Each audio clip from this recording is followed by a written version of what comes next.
দক্ষিণেশ্বরে তো প্রায় দিনই আসি, এমনিতে অন্ধকারই থাকে, কিন্তু আজকে বেশ মানানসই আলো, ঢুকেই বেশ মন জুড়িয়ে যাচ্ছে আলো দেখে।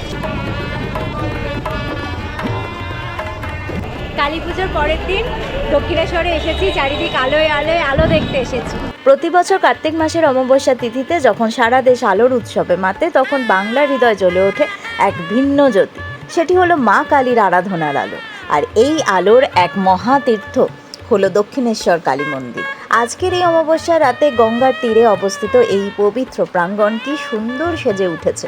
সাধারণত লাল আভায় আবৃত দক্ষিণেশ্বর প্রাঙ্গণ আজ সেজেছে সোনালী আলোর মালায়। পরমহংসদেবের ওপর এই সাজানো আলো, দারুণ আলো ওনার ওপর পড়ে একদম জীবন্ত ফুটফুটে লাগছে। মা হলো লালের প্রতীক, আর মায়ের এই মন্দিরে এত সুন্দর লাল হলুদ দিয়ে আলো এত সুন্দর সাজিয়েছে, পুরো ব্যাপারটা মিলেমিশে যেন রাজকীয় লাগছে। মন্দিরের নবরত্ন চূড়া থেকে শুরু করে নাট মন্দির, এমনকি দ্বাদশ শিব মন্দির, প্রতিটি স্থাপত্য যেন আলোর আভায় ঝলমল করছে।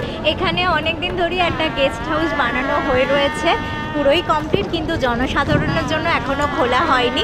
কিন্তু এই কালী পুজোর পরের দিন দিওয়ালি উপলক্ষে চারিদিকে এত সুন্দর লাল হলুদ আলো দিয়েছে, আর সুন্দর মায়াবী রূপ নিয়েছে সেই গেস্ট হাউস।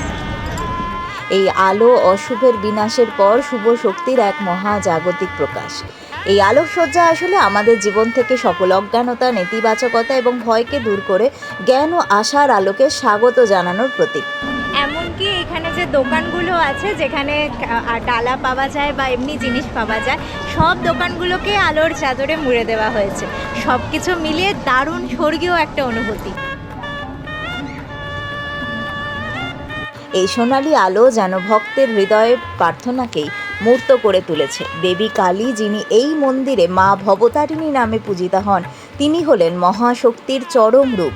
রাজামৌলি তার বাহুবলী 2 বা RRR সিনেমাতে যে নাইট শ্যুটগুলো করেছে, নাইট শ্যুটে যে ওয়ারগুলো ছিল, ওয়ার সিনগুলো সে যেভাবে শ্যুট করেছে পুরো ডার্ক সিকোয়েন্সে এবং এই রকম গোল্ডেন লাইটের ব্যবহার করেছে, সেই নাইট শটগুলোর সাথে এই আজকে আলোকচিত্র দেখে এখানকার এই গোল্ডেন লাইটের যে ব্যবহার, সেটা দেখে সেই সিনেমার শ্যুটগুলোর কথা ভীষণ মনে পড়ছে। এবং এটার থেকে এটাই বোঝা যাচ্ছে যে ওই ধরনের নাইট শ্যুটগুলোতে কতটা পরিশ্রম লাগে।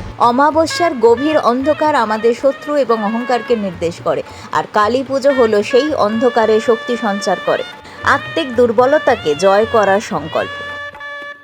অন্য সময় এই জায়গাগুলোতে লোকজন বসে থাকে এলোমেলোভাবে, কিন্তু আজকে এখানটা একদম আমূল পরিবর্তন, পুরো সুন্দর করে স্ট্রাকচার বানিয়ে আলো লাল হলুদ আলোয় সাজিয়ে দেওয়া হয়েছে, পুরো লাল হলুদ আলোর বন্যা বইছে।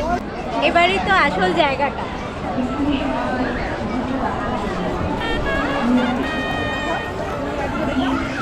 এবারে এখান থেকে 360 ডিগ্রি ভিউটা দেখো, ভীষণ সুন্দর লাগছে। একদম ওখানে জুতো রাখার জায়গা, তারপরে পুরী স্টেশন, তারপরে এটা কি জানি না, তারপরে আসল মেন গেট যেখানে চেকিং হয়, দিয়ে সেখান থেকে সিংহদুয়ার।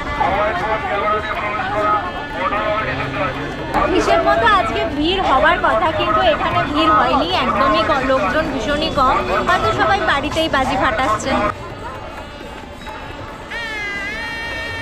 দেখো লাইব্রেরিটাকেও কি সুন্দর আলো দিয়ে সাজিয়েছে। যদিও এটা এখন বর্তমানে লাইব্রেরি, কিন্তু এখানেই দাদার মৃত্যুর পর ঠাকুর প্রায় জীবনে 14 বছর কাল এখানে কাটিয়েছে, আর এখানেই রথের সময় সবাই দেখা করতে আসতেন ঠাকুরের সাথে। দক্ষিণেশ্বরের এই প্রতিটি আলো তাই কেবল টুনি লাইট নয়, এটি প্রতিটি ভক্তের ভেতরে জাগ্রত শক্তির প্রকাশ।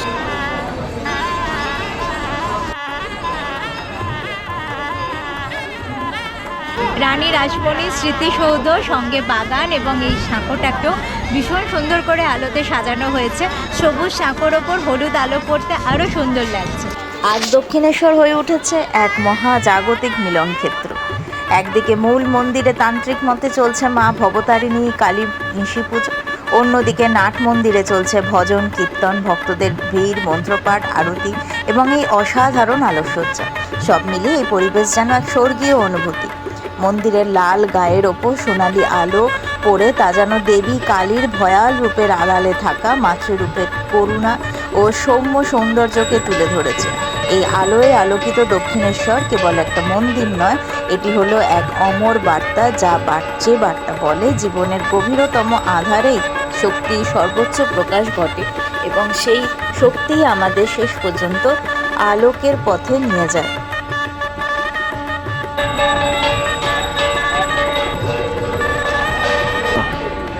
নহবত থানাকেও দেখো কি সুন্দর আলোর চাদরে মুড়ে দেওয়া হয়েছে।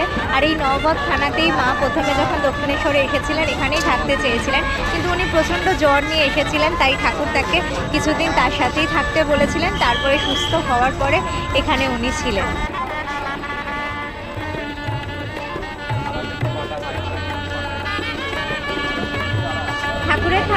ঠাকুরের থাকার ঘরকে নিয়ে আলাদা করে নতুন করে কিছুই বলার নেই। এখানে বাচ্চা থেকে পুরো মানসিক অশান্তি বিভিন্ন সমস্যা নিয়ে এখানে এসেই ধ্যান করে, আর কিছুক্ষণ ধ্যান করে থাকলে আশানুরূপ ফল পাওয়া যায়।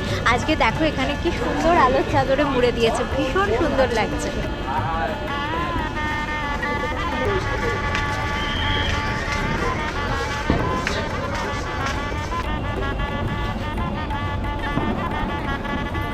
ওই দেখো তখনকার দিনে বিখ্যাত নট এবং নাট্যকার গিরিশ ঘোষের মূর্তি এখানে রয়েছে। উনি শুধুমাত্র বিখ্যাত নাট্যগুরু নাট্যকার ছিলেন তাই নয়, ওনার কথা সবাই জানে, তার সাথে উনি খুব দাম্ভিক চরিত্রের একজন মানুষ ছিলেন। দক্ষিণেশ্বরের মূল ঘাট, এখানে একটু গঙ্গা জল মাথায় ঠেকানো দরকার।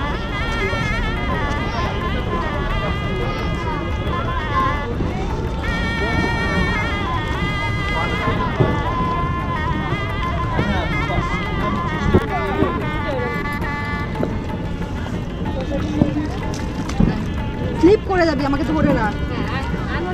কালী পুজোর পুণ্যতিথিতে এই পবিত্র গঙ্গার জল মাথায় দিয়ে নিলাম। দেখতেই পাচ্ছ কি সুন্দর পবিত্র গঙ্গা মৃদু মন্থর গতিতে বয়ে চলেছে, দারুণ সুন্দর লাগছে এই অনুভূতিটা।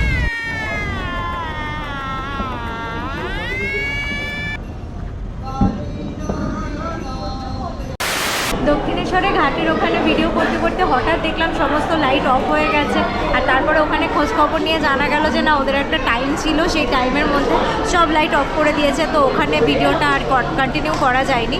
তো এখানে দেখো আরেক মায়ের কাছে চলে এসেছি, কি সুন্দর সাজিয়েছে ফুল দিয়ে, ভীষণ সুন্দর লাগছে। আর আজকের এই ব্লগটা এখানেই শেষ করছি। তোমাদের সবাইকে শুভ দীপাবলি এবং হ্যাপি দিওয়ালি।